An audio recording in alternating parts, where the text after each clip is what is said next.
పార్వతీపురం మన్యం జిల్లాలోని లక్ష్మీనారాయణపురం గ్రామ సమీపంలో ఉన్న ముదిరాజ్ చెరువు వద్దకు నీరు త్రాగటానికి వచ్చిన ఏనుగు పిల్ల నీటిలో మునిగి మృతి చెందింది.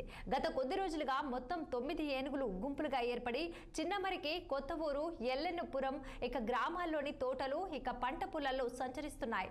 ఈ నేపథ్యంలోనే నీరు త్రాగేందుకు చెరువులోకి దిగిన ఏనుగు పిల్ల మునిగిపోయి ఉంటుందని గ్రామస్తులు భావిస్తున్నారు. ఏనుగు పిల్ల మృతిపై పూర్తి స్థాయిలో వివరాలు తెలుసుకునేందుకు అటవీ శాఖ అధికారులు ప్రయత్నిస్తున్నారు.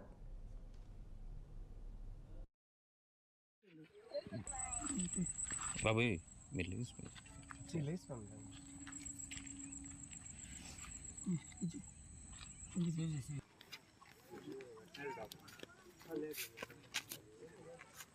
నాటగారు చేస్తున్నారు.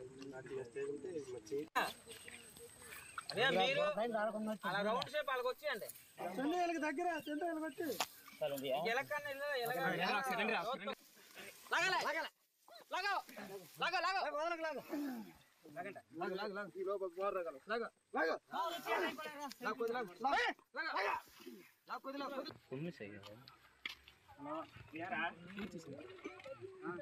అన్నిటిలో కన్నా ఇదే చిన్నది.